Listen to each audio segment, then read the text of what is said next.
বিকেলবেলা একটা রুটিন পাঠিয়েছি। তা সেই রুটিনটার মধ্যে মানে প্রতিদিন কোন দিন কোন ক্লাসটা হবে সেই বিস্তারিত পাঠিয়েছি। তা আগামী দিন থেকে আমরা সেই রুটিন অনুযায়ী ক্লাস করব। তা আজকে আমরা একটা খুব ইন্টারেস্টিং জিনিস দেব। সেটা হচ্ছে যে আমরা তো জানি, আমরা শুরুতেই বলেছি যে homeopath is the patient not disease. হোমিওপ্যাথির ফর্মুলা হচ্ছে টোটালিটি অফ সিমটমসের বেসিসে আমরা ওষুধ নির্বাচন করি। হোমিওপ্যাথিতে কোনো স্পেসিফিক ওষুধ হয় না। তা আমরা টোটালিটি অফ বেসিসে আমরা মেডিসিন নির্বাচন করে থাকি। তা এর মধ্যেও আমরা কিছু কিছু ওষুধ যেটা স্পেসিফিক আমরা পাই, সেই স্পেসিফিক কিছু ওষুধ নিয়ে আজকে আমরা একটু আলোচনা করব। তা সেই ওষুধগুলো হচ্ছে যে একটি মাত্র মেডিসিন আসবে সেই বিশেষ বিশেষ লক্ষণের উপর ভিত্তি করে। যেমন আমরা আঘাতজনিত কারণে আমরা বিভিন্ন রকম ওষুধ দিই, আর্নিকা, তারপরে নেটান সাল্ফ, অ্যাসিড সাল্ফ, তারপরে হাইপেরিকাম, লিডাম পাল, এই সমস্ত ওষুধগুলো দিয়ে থাকি। তা এবার হচ্ছে আঘাতে যদি কারো মানে ব্রেনের উপর ইফেক্ট হয় এবং ব্রেনের কোনো ফাংশন যদি ডিসঅর্ডার হয়, সেই ক্ষেত্রে আমরা একটা সুনির্দিষ্ট ওষুধ আছে, সেটা হচ্ছে অ্যাসিড সাল্ফ। আপনারা পারলে একটু লিখে নেবেন, আমি আস্তে আস্তে বলবো যাতে লিখে নেওয়া যায়। তাহলে মস্তিষ্কের আঘাতজনিত মানে তার ক্রিয়ার যদি বিকৃতি ঘটে বা বিরতি ঘটে, সেই ক্ষেত্রে একটা স্পেসিফিক ওষুধ হচ্ছে অ্যাসিড সাল্ফ। লিখতে যদি অসুবিধা হয় একটু রেসপন্স করবেন, আমি খুব তাড়াহুড়া করছি না, লেখার সময় দিচ্ছি। হ্যাঁ হ্যাঁ বলুন, হ্যাঁ বলুন, হ্যাঁ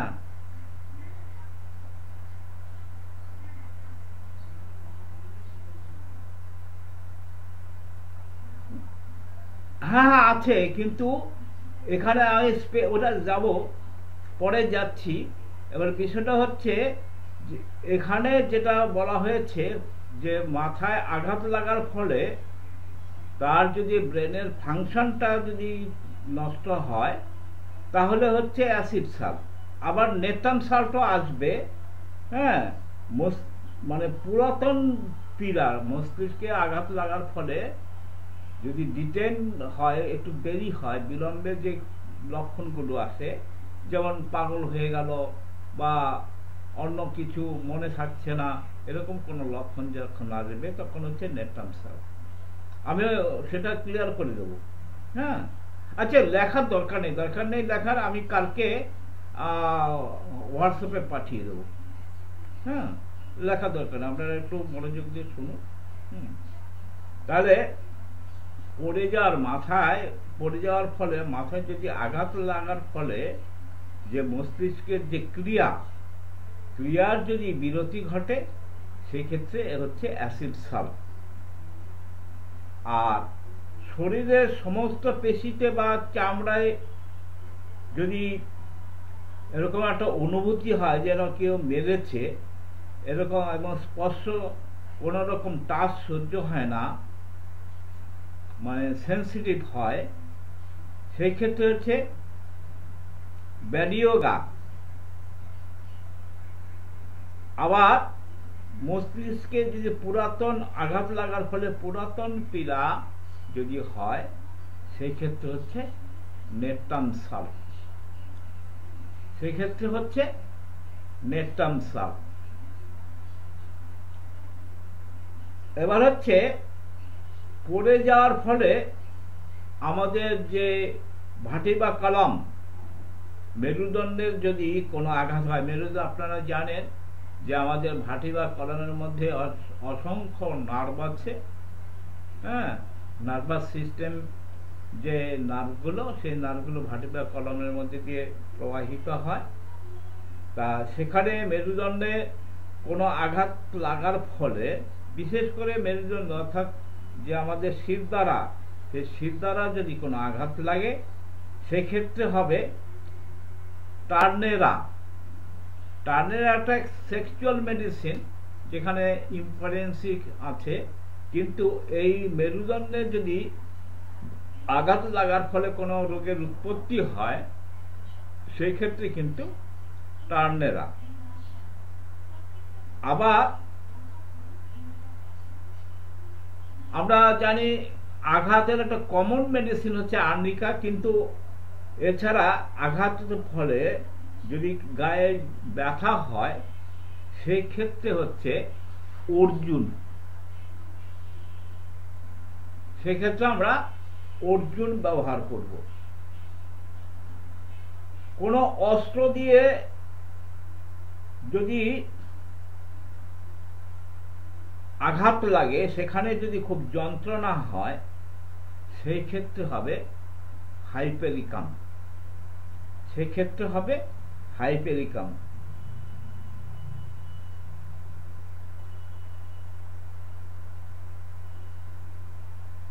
মাথায় আঘাত লাগার ফলে যদি কোনো মেন্টাল ডিসঅর্ডার হয়, সেই ক্ষেত্রে হবে নেট্রাম সাল্ট।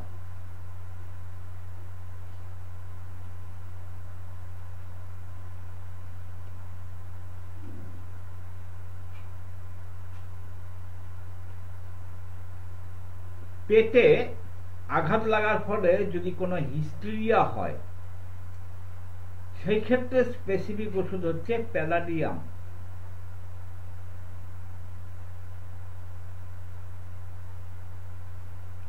এবার হচ্ছে বসে থাকার পর, হ্যাঁ হ্যাঁ প্যালাডিয়াম, PALADIUM, প্যালাডিয়াম, প্যালাডিয়াম। হঠাৎ উঠতে গিয়ে যদি সেন্সলেস হয়ে যায়, সেখানে হচ্ছে অ্যাকনাইট ন্যাপ।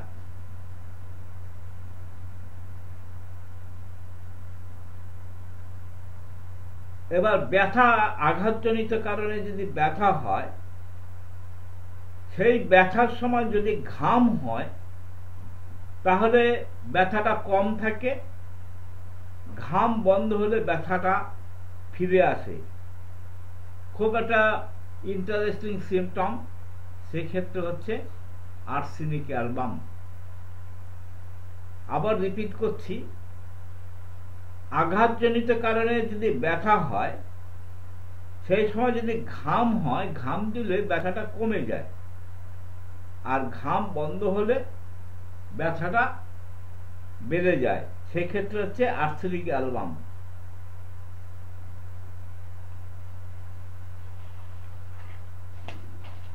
আঘাত, অনেক অতীতে আঘাত লেগেছে, তারপরে যদি কোনো রকম কমপ্লেন দেখা যায়, সেই ক্ষেত্রে হচ্ছে নেট্রাম মিউর।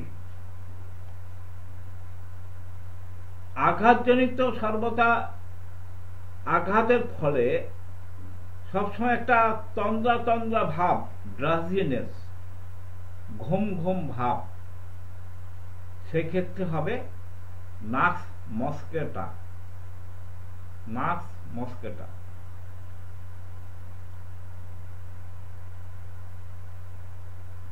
আঘাতের ফলে যদি প্রচন্ড যন্ত্রণা হয়, আর সেই যন্ত্রণাটা যদি আমরা বুঝি নার্ভের থেকে যন্ত্রণা হচ্ছে, তাহলে সেক্ষেত্রে হবে হাইপেরিকাম। আঘাতের ফলে যদি সেখানে গ্যাংগ্রিং হয়, অর্থাৎ পচন ধরে, সেই ক্ষেত্রে আমাদের হবে অ্যাসিড সাল্ট। আঘাত লাগার ফলে চোখ থেকে যদি রক্তস্রাব হয়, সেই ক্ষেত্রে হবে অ্যাসিড সাল্ট।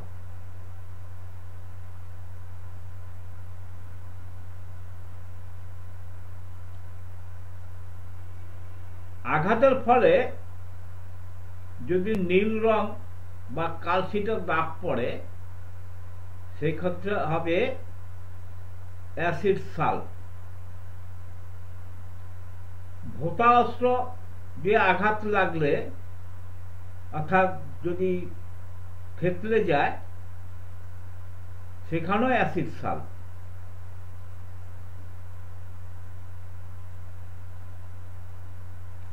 এবার আমরা দেখেছি যে আঘাতের ফলে তখন কিছু হয়নি, পরবর্তীকালে কোনো সমস্যা দেখা দিয়েছে,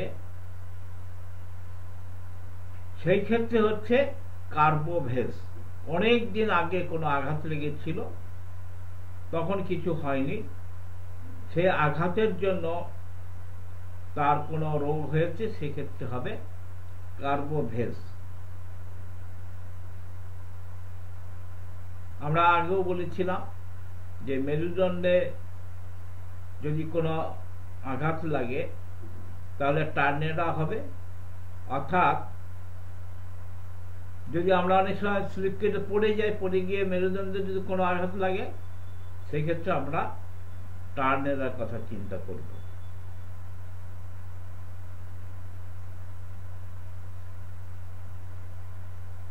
অনেকদিন আগে ঘা হয়েছিল, সেরে গেছে, এবার অনেকদিন পরে দেখা গেল সেখানে লাল হচ্ছে, পাকে ঘাম হয় এবং সেখানে পেকে গেলে পুঁজ হয়, সেক্ষেত্রে হচ্ছে অ্যাসিড ফ্লোরিক।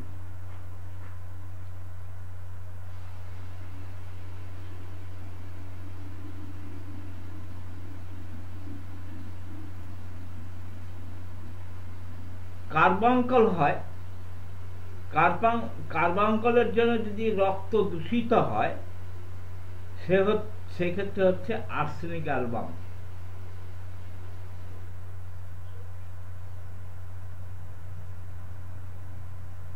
ছেলেদের এক ধরনের রোগ হয়, তার পেনিসে বা পেনিসের মাথায় পুঁজ ভর থাকে, পুঁজ হয় এবং গোলাকার ভাষা ভাষা ক্ষত, যাকে আমরা সিফিলিস বলতে পারি।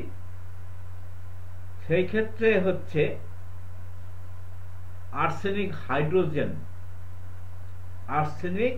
হাইড্রোজেন।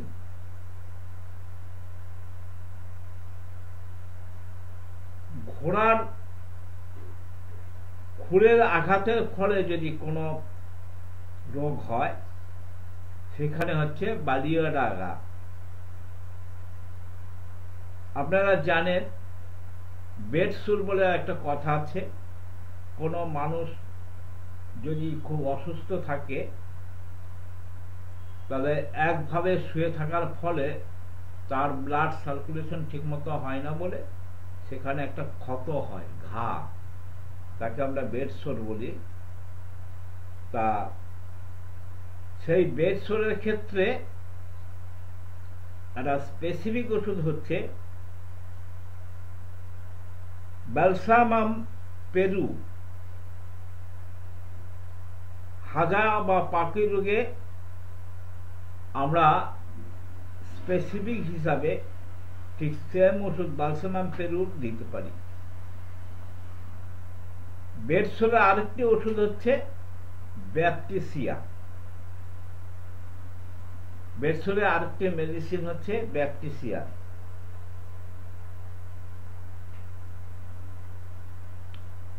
আবার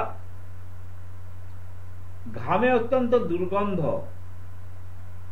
এবং ক্ষতস্থান ঘোর লাল বর্ণ, কিন্তু ব্যথা নেই, সেই ক্ষেত্রেও কিন্তু ব্যাকটেরিয়া।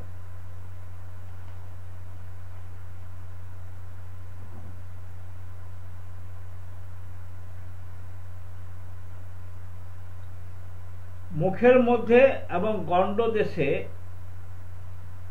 যদি ক্ষত হয়, সেখানে হচ্ছে বিউফারানা।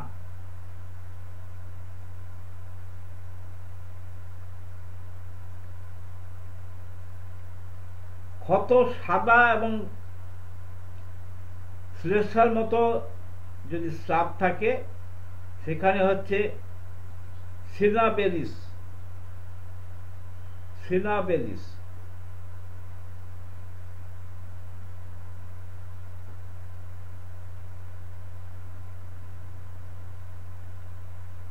বহু পুরানো ক্ষত এবং পুনরায় লাল পাকে ফাটে রক্ত পড়ে, সেক্ষেত্রে ল্যাকেসিস।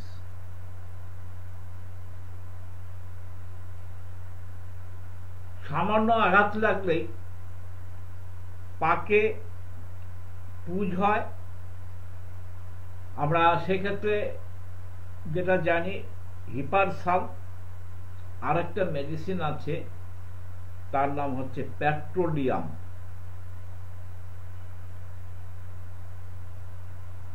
দুই আঙ্গুলের মধ্যে ফাটা ক্ষত এবং নখ থেকে মাংস খসিয়া যাওয়া এবং পুজ পড়ে,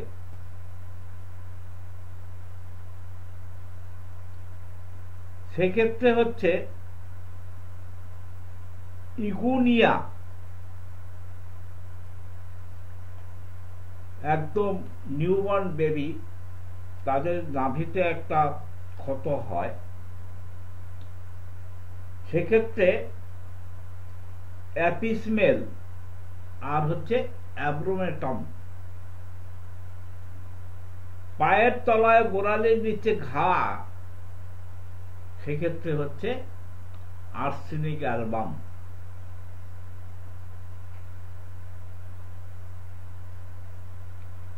আমরা ক্যান্সার রোগ নাম শুনলে খুব ভয় পাই, কিন্তু হোমিওপ্যাথিতে ক্যান্সার কিন্তু খুব ভালো রেজাল্ট করে যদি ঠিক মতো ওষুধ দেওয়া যায়।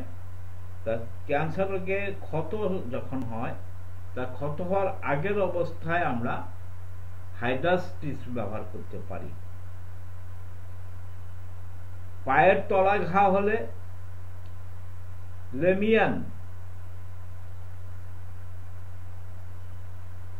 হাড়ে যদি ব্যথা থাকে এবং ক্ষত হয়, সেই সঙ্গে যদি অস্থিরতা থাকে, সেক্ষেত্রে আমরা ফাইটোলক্কা চিন্তা করতে পারি।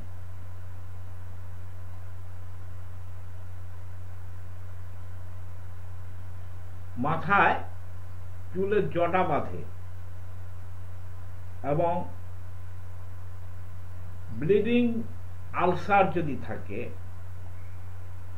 সেক্ষেত্রে হচ্ছে ভিনকা মাইনর। ঘা, ফোড়া, কার্বাঙ্কল, এই সমস্ত ক্ষেত্রে আমরা গান পাউডার দিয়ে সেটা লয়ারপেরিনসি দিতে হবে, টাইট্রেশন ওষুধ দিতে হবে, এবং স্পেসিফিকই 2x 3x এ খুব ভালো কাজ করে, সেই ক্ষেত্রে গান পাউডার 3x।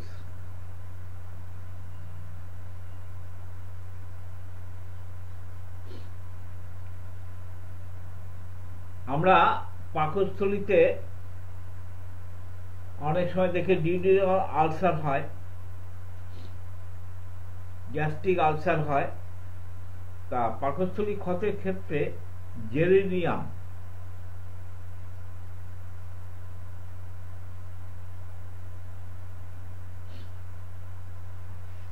রাস্তা হাঁটার ফলে পায়ে যদি কোনো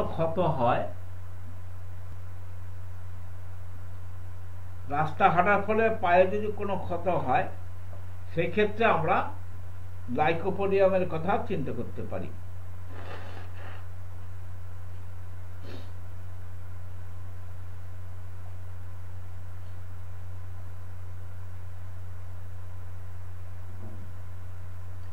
আমরা জানি যে আমাদের যে মার্কারি খেলে ঘা হয় এবং মারাত্মক ঘা হয়। তা পারদের জন্য মুখে যদি ঘা হয় বা জিভে ঘা হয়, সেক্ষেত্রে ক্যালিফ্লোর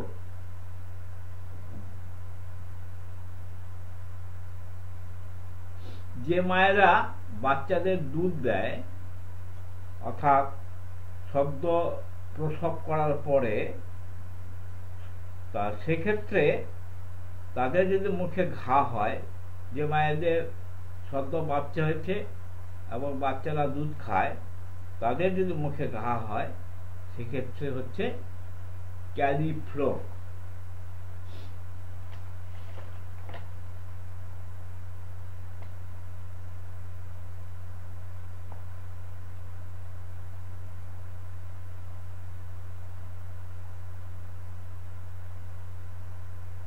ছোট ছোট ফুসকুড়ি হয় এবং ফুসকুড়ি থেকে রক্তস্রাব, দুর্গন্ধ আর জ্বালা যদি থাকে, সেক্ষেত্রে হচ্ছে ক্রিওজোট।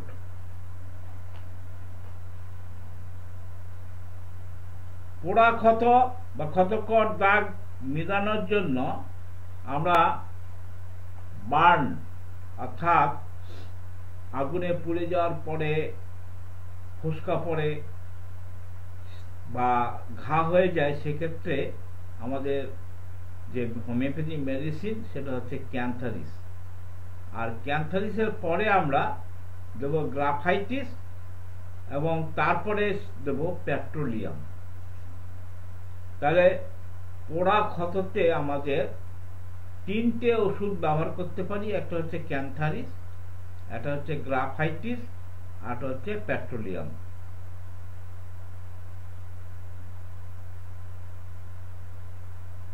বহুদিনের পুরানো ক্ষতস্থানে যদি ঘা জন্মে, সেই ক্ষেত্রে কস্টিকাম। কোনো পোকামাকড় মানে দংশনের পরে যদি কোনো ক্ষত হয়, ঘা হয়, সেক্ষেত্রে হচ্ছে কোটালাস।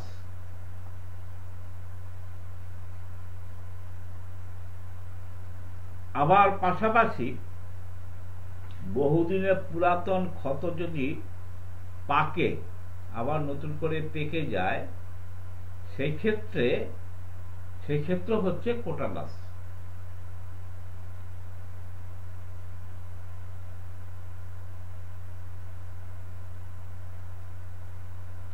যে সমস্ত মহিলাদের মেনোপজ, অর্থাৎ আমরা জানি যে মেয়েদের একটা বয়স আছে, সেই বয়স থেকে তাদের একটা ডিসচার্জ হয়, তাকে বলা হয় মেনস্ট্রুয়েশন। সাধারণত বিভিন্ন জনের বিভিন্ন রকম বয়সে হয়, 11 থেকে 14-র মধ্যে, 12-13-র মধ্যে শুরু হয় এবং কারো কারো 45-50 বছর পর্যন্ত চলে। তা এটাকে বলে পিউবার্টি পিরিয়ড। আর যখন তার মেনস্ট্রুয়েশন বন্ধ হয়ে যায়, সেই পিরিয়ডটাকে বলা হয় মেনোপজ পিরিয়ড। তাহলে এই মেনোপজ পিরিয়ডে তার গোপন অঙ্গে যদি কোনো ক্ষত হয়,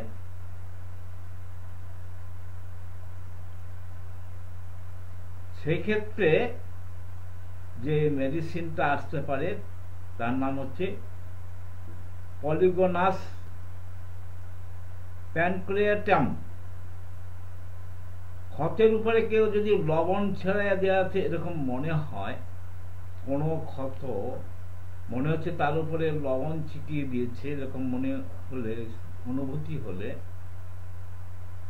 জিঙ্কাম অ্যাসেটন ভিমরুল, বলতা এই সমস্ত ধরনের পোকামাকড় কামড়ালে বা কীট পোকার যদি দংশন হয় সেক্ষেত্রে অ্যানথ্রাক্সিন। আমরা বিষাক্ত পোকামাকড় দংশনে আরেকটি ওষুধ ব্যবহার করতে পারি, সেটা হচ্ছে আর্সেনিক অ্যালবাম। বিষাক্ত সাপে যদি কামড়ায় তাহলে আমাদের হোমিওপ্যাথি মেডিসিন হচ্ছে সেড্রন।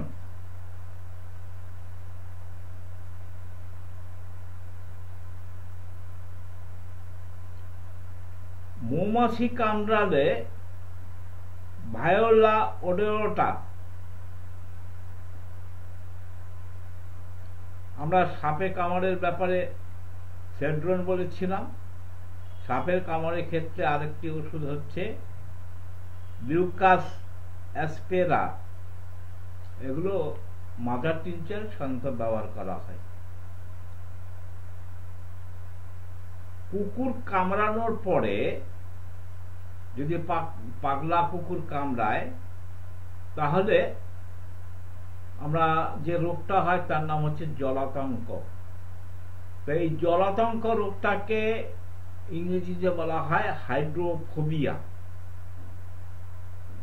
হাইড্রো কথা মানে হচ্ছে জল, ফোবিয়া কথা মানে হচ্ছে ভয়। জলের যে আতঙ্ক তাকে বলা হয় হাইড্রোফোবিয়া। তা এই হাইড্রোফোবিয়া রোগীর লালা থেকে বা পাগলা কুকুরের যে লালা, সেই লালা থেকে যে ওষুধ তৈরি হয় তার নাম হচ্ছে, হোমিওপ্যাথিক যে ওষুধ তৈরি হয় তার নাম হচ্ছে হাইড্রোফোবিনাম। তা কুকুর কামড়ানোর ফলে আমরা প্রিভেন্টিভ মেডিসিন হিসাবে দিতে পারি, কিউরেটিভ মেডিসিন হিসাবে হাইড্রোফোবিনাম দিতে পারি।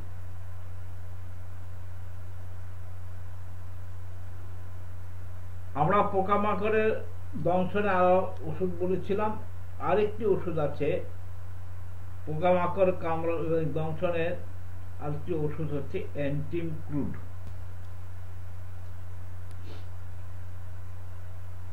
মাকড়সা,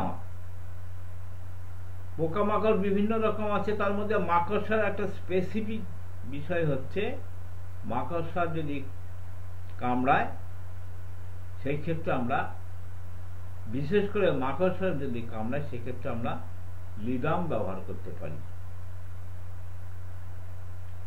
অনেকে দেখবেন খেতে খেতে জিভে কামড় লেগে যায়, ঠোঁটে কামড় লেগে যায়, এটা একটা নার্ভাস ডিসঅর্ডার। সেই ক্ষেত্রে আমরা যে ওষুধটা দিতে পারি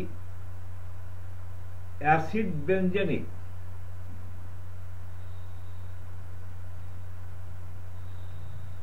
ছোট ছোট বাচ্চারা যাদের নতুন দাঁত ওঠা শুরু হয়, অর্থাৎ তাদের ওই সময়টা দাঁতে সুরসুর ভাব থাকে, কামড়ানোর একটা প্রবণতা থাকে। তাই ছোট ছোট বাচ্চাদের দাঁত ওঠার সময় যদি তারা তখন হাতের কাছে যাকে পায় তাকে কামড়িয়ে দেয়, এই কামড়ানোর প্রবণতার ক্ষেত্রে আমরা যে ওষুধটি ব্যবহার করব সেটা হচ্ছে ফাইটোলাক্কা। দাঁত ওঠার সময় যদি বাচ্চাদের কামড়ানোর একটা প্রবণতা হয় তাহলে সেই ক্ষেত্রে আমরা তাকে দেব ফাইটোলাক্কা। তা এতক্ষণ আমরা যে আলোচনাটা করেছিলাম, শুরুতে বলিনি যে আমরা আমাদের কোনো স্পেসিফিক ওষুধ হয় না।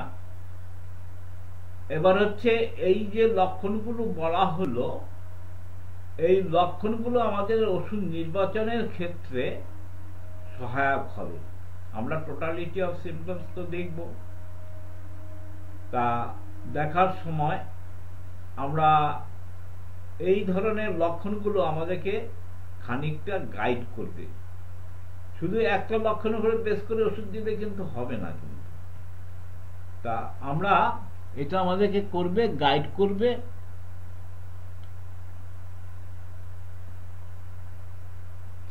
অর্থাৎ আমরা টোটালিটিও দেখব।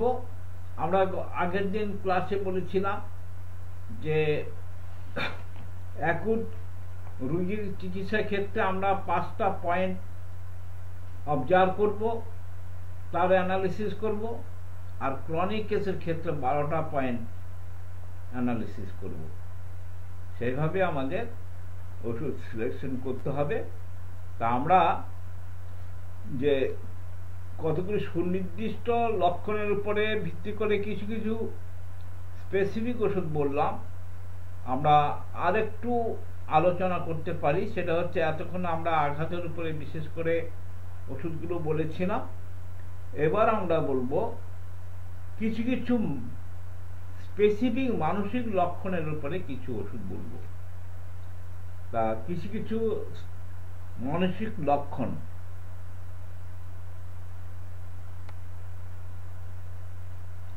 কিছু পেশেন্ট আছে তার একটা মানসিক লক্ষণ হয়, কোনো বিষয় তার মাথায় উদয় হলেই সেই কাজটা তার কার্যে পরিণত করার একটা প্রবণতা থাকে, সেটা চাই চাই। এরকম মানসিকতা থাকলে আমরা অ্যাসিড অক্সালিকের কথা চিন্তা করবো। তার মেন্টাল সিমটম অ্যাসিড অক্সালিক। অনেক সময় আমরা দেখব কোনো রোগী কোনো বিষয়ে কোনো রোগ সম্বন্ধে চিন্তা করতে করতে তার সেই রোগটা শুরু হয়ে গেছে। এরকম অদ্ভুত লক্ষণ যেখানে আমরা পাব, সেখানেও আমরা অ্যাসিড অক্সালিকের কথা চিন্তা করব। কোন রকম গান বাজনা শব্দ সহ্য হয় না, মানসিক লক্ষণ, সেটা হচ্ছে অ্যাকোনাইট।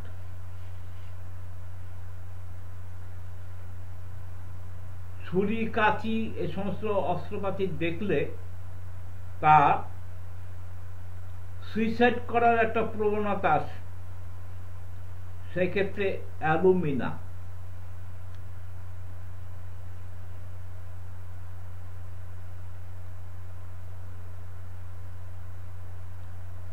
কিছু রোগী আছে তাদের মানসিক লক্ষণগুলো সকালে শুরু হয়, যত বেলা বাড়তে থাকে ততই প্রবল হয়, সেক্ষেত্রে অ্যালুমিনা।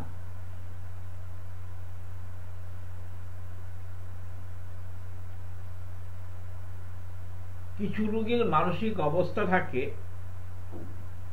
সময় অতি ধীরে কাটে, অর্থাৎ 1 ঘন্টা সময় সে মনে করে 1 দিনের মতো, সে এরকম তার একটা অনুভূতি। এরকম লক্ষণ থাকলে আমরা অ্যালুমিনা আর ক্যানাবিস ইন্ডিকা এই দুটো ওষুধের মধ্যে এই মানসিক লক্ষণটা আছে। বাচ্চারা, অনেক বাচ্চারা স্নান করতে চায় না, তা সেটা হচ্ছে অ্যামোনকার্ব, অ্যান্টিমক্রুড আর হচ্ছে সালফার। সালফার রোগীরা, শুধু বাচ্চা না বয়স্করা স্নান করতে চায় না সালফার রোগীরা, অ্যান্টিমক্রুডের রোগীরা স্নান করতে চায় না, অ্যামোনকার্বের রোগীরাও স্নান করতে চায় না।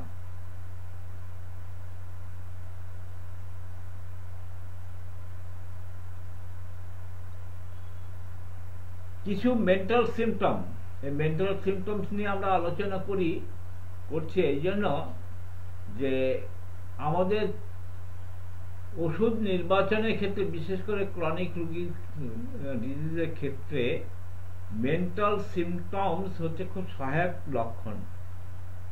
তা পেশেন্ট মনে করে সে শ্মশানে আছে, শুনতে পায় তাকে কে যেন বলছে সে মরে যাবে, এই যে লক্ষণটা মেন্টাল সিমটমস, এটা আছে অ্যানাকার্ডিয়ামের মধ্যে। বাচ্চারা সবসময় কোলে কোলে বেড়াতে চায়, ছোট ছোট বাচ্চারা সবসময় কোলে কোলে থাকতে চায়, সেক্ষেত্রে হচ্ছে অ্যান্টিম টার্ড। বাচ্চাদের গায়ে হাত দিলে সে রেগে যায় এবং কেঁদে ফেলে, সেক্ষেত্রে অ্যান্টিম টার্ড।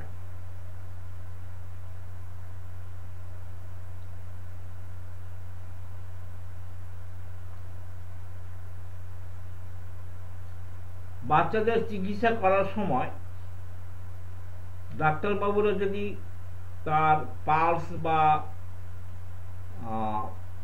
জ্বর দেখতে চায়, সে তখন মায়ের কোল জড়িয়ে ধরে থাকে, এই ক্ষেত্রে হচ্ছে অ্যান্টিম টার্ড।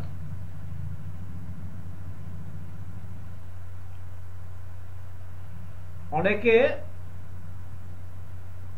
কাপড় খুব শক্ত করে জড়িয়ে রাখতে পারে না, ঢেলা করে পড়তে হয়, সেক্ষেত্রে হচ্ছে চায়না। যে সমস্ত রোগীরা সবসময় নিজের রোগের কথা বলে, সর্বক্ষণ রোগের কথা বলে, সেক্ষেত্রে আর্জেন্ট নাইটিকাম।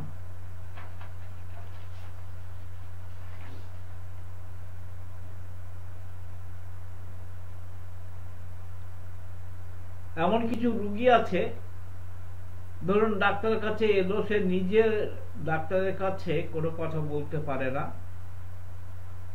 আরেকজন দরকার হয় তাকে কথা বলার জন্য।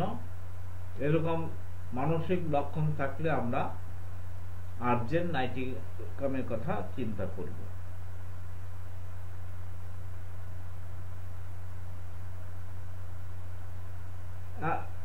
কিছু রোগী আছে তাদের মেন্টাল লক্ষণ, সে কোনো কাজ করতে চায় না, ভাবছে যে সে কাজটা করতে গেলে হবে না। এরকম মানসিক লক্ষণে আমরা যে ওষুধটা আসবে সেটা হচ্ছে আর্জেন্ট নাইটিকাম। সকল কাজে ব্যস্ত, তাড়াতাড়ি করে, দ্রুত চলে, উদ্বিগ্ন, উত্তেজিত এবং নার্ভাস, সেই ক্ষেত্রেও আমরা আর্জেন্ট নাইটিকামের কথা চিন্তা করব।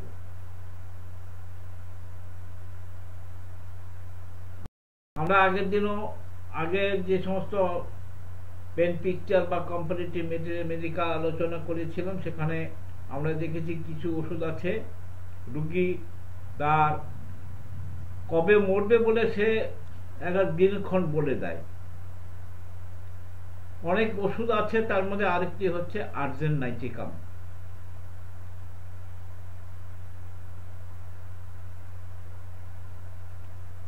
কিছু রোগী আছে সবসময় তার একটা তাচ্ছিল্য ভাব, মনে করে সে ভালো আছে, সেক্ষেত্রে যে মেন্টাল লক্ষণ যে ওষুধটা সেটা হচ্ছে আর্নিকা।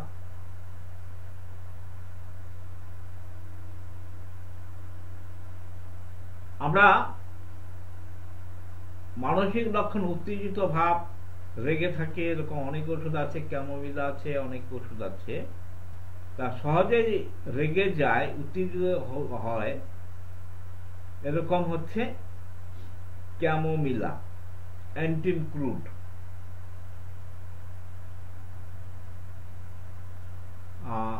সবসময় একটা সুইসাইড করার একটা টেন্ডেন্সি, মানসিক লক্ষণ, আত্মহত্যা করার ইচ্ছা, সেক্ষেত্রে অরাম মেটালিকাম। রোগী উদাসীন এবং সবসময় আত্মহত্যার চিন্তা করে, রাষ্ট্রকের মধ্যেও এটা আছে। ধর্ম বিষয়ে সবসময় বকবক করে, অনর্গল কথা বলে, প্রার্থনা করে, কাঁদে, সেই ক্ষেত্রে হচ্ছে অরাম মেটালিকাম।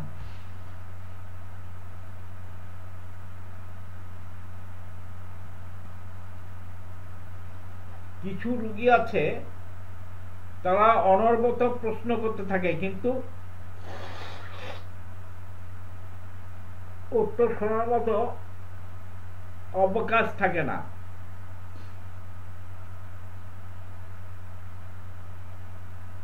এবং অপেক্ষাও করে না, সেক্ষেত্রে হচ্ছে অরাম মেটালিকাম।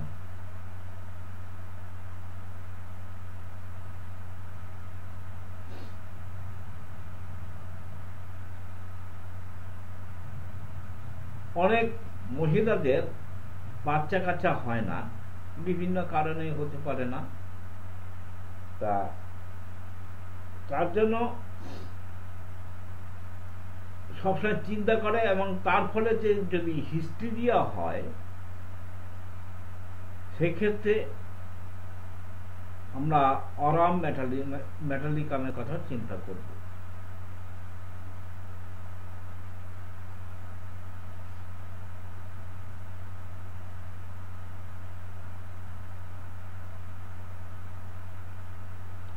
কোনো কিছু চিন্তা করতে পারে না, চিন্তার শক্তি লোপ পেয়ে গেছে, সেক্ষেত্রে হচ্ছে ব্যাপটিসিয়া। আবার খুব মজার ব্যাপার হচ্ছে, কিছু কিছু রুগী আছে তার একটা ড্রাজিনেস, প্রশ্নের উত্তর দিতে দিতে সে ঘুমিয়ে পড়ে, ঠিক উত্তর দিতে পারে না, এটা হচ্ছে ব্যাপটিসিয়া। আবার কিছু রুগী আছে প্রশ্ন করে ঠিক ঠিক উত্তর দিচ্ছে, উত্তর দিয়ে ঘুমিয়ে পড়ছে, সেক্ষেত্রে হচ্ছে আর্নিকা মন্টেনা।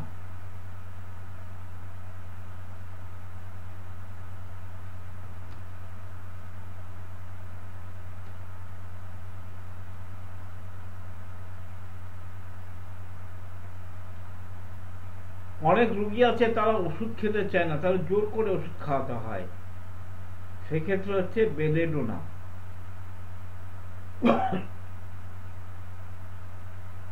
অনেক রুগী আছে তারা সমস্ত বিছানা, যত নরম বিছানায় হোক না কেন, তা সে বিছানাকে শক্ত মনে অনুভূতি হয়, সেক্ষেত্রে হচ্ছে ব্যাপটিসিয়া। অনেক বাচ্চারা অপরিচিত লোক দেখলেই লুকাতে থাকে, লুকানোর জায়গা না পেলে মায়ের পিছনে গিয়ে লুকায়, সেক্ষেত্রে হচ্ছে ব্যারাইটা কার।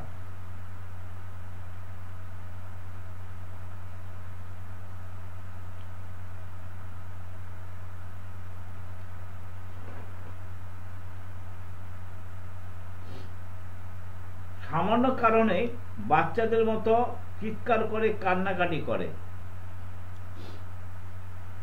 সেক্ষেত্রে কস্পিকাম। কোনো কথা জিজ্ঞেস করলে রেগে যায়, কলসিন।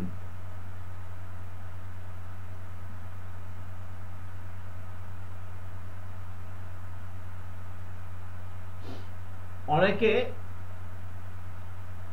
মনে মনে কাউকে ভালোবাসে, প্রকাশ করতে পারে না, এই মনে মনে ভালোবাসার জন্য তার কিছু রোগের উদ্ভব হয়, সেই ক্ষেত্রে হচ্ছে কোনিয়াম। আবার আমরা যাকে বলি ডিসঅ্যাপয়েন্টমেন্ট অফ লাভ, এই ভালোবাসার ব্যর্থতার জন্য কিছু রোগ হয়, সেই ক্ষেত্রে হচ্ছে ইগনেসিয়া। আবার এই ভালোবাসার ব্যর্থতার ফলে যদি ক্রনিক ডিজিজ হয়, অনেক দিন পরে যদি তার কোনো উপসর্গ দেখা দেয়, সেক্ষেত্রে হবে নেত্তাম মিউর। সামান্য গোলমাল, শব্দ অসহ্য এবং অস্থির হয়ে পড়ে এবং উত্তেজিত হয়ে পড়ে, সেই ক্ষেত্রে হচ্ছে ফেরাম মেটালিকাম।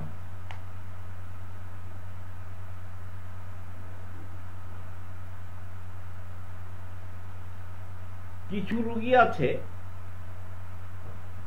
তারা কারোর সঙ্গে কথা বলতে চায় না, কারো কাছাকাছি আসতে দিতে চায় না, চুপি চুপি এক জায়গায় নিরিবিলি থাকে, চুপচাপ অন্ধকারে থাকে, আলো সহ্য করতে পারে না, সেই ক্ষেত্রে হচ্ছে জেলসিমাম।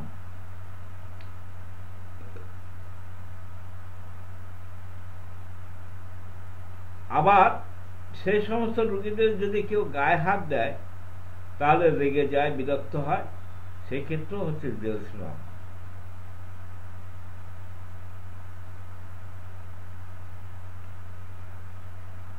কোনো বাচ্চাদের চিকিৎসা করার জন্য যদি তার গায়ে হাত দেয় বা তার দাঁতের মাড়িতে হাত দেয়, হ্যাঁ, তাহলে সে ভীষণ রেগে যায়, সেক্ষেত্রে হচ্ছে জেল শ্রম।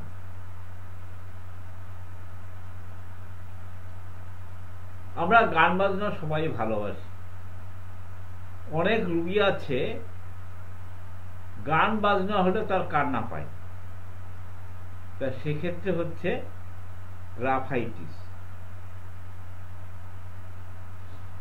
কিছু রুগী আছে তাদের কথা বলতে বলতে বা ডাক্তারের কাছে রোগ বিবরণ দিতে দিতে আলোচনা করতে করতে কেঁদে ফেলে দেয়, কথায় কথায় কেঁদে ফেলে দেয়, সেক্ষেত্রে হচ্ছে পালসিটিলা। কিছু রোগী আছে সবসময় একটা অমঙ্গল আশঙ্কা করে, সবসময় তার অমঙ্গল আশঙ্কা, সেই ক্ষেত্রে হচ্ছে গ্রাফাইটিস।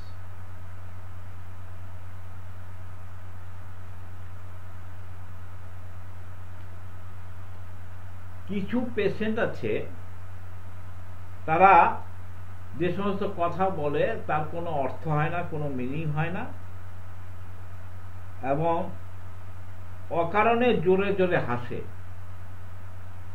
সেক্ষেত্রে হচ্ছে হাইস্টিমাস।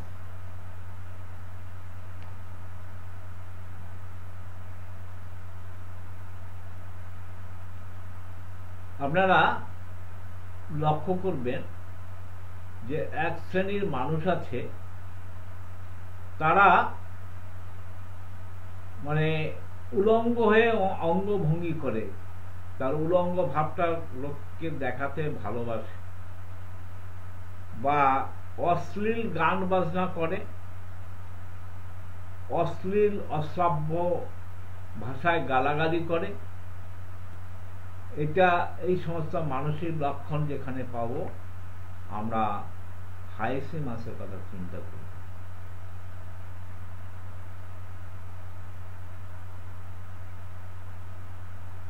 ছেলে হোক মেয়ে হোক, তার যে জেনিটাল পার্ট সেটা অপরকে দেখাতে ভালোবাসে, মেল ফিমেল বোথ। তার যে গুপ্ত স্থান সে কাপড় খুলে অন্যকে দেখাতে ভালোবাসে বা তার দেখানোর একটা প্রবণতা থাকে, সেটাকে সেই ক্ষেত্রে আমরা হাইস্টিমাসের কথা চিন্তা করি। তো আমরা এরকম অসংখ্য সিমটমস আছে, যদিও আমাদের মূল মন্ত্র হচ্ছে টোটালিটি অফ সিমটমস। আমরা ওষুধ চিকিৎসা করব টোটালিটি অফ সিমটমসের বেসিসে, এবং as per rules of Organon of medicine and homeopathy philosophy, এই সমস্ত দৃষ্টিভঙ্গি দিয়ে আমরা ওষুধ নির্বাচন করব। তা আমরা এখানেই আজকের আলোচনা শেষ করে কিছু প্রশ্নোত্তর পর্ব রাখি, সেই প্রশ্নোত্তর পর্ব আলোচনা করব। তার আগে একটু জিজ্ঞেস করে নিই যে আমরা যে রুটিন পাঠিয়েছি প্রতিদিন কোন সাবজেক্ট নিয়ে আলোচনা হবে, সেগুলো আপনারা সবাই পেয়েছেন কিনা।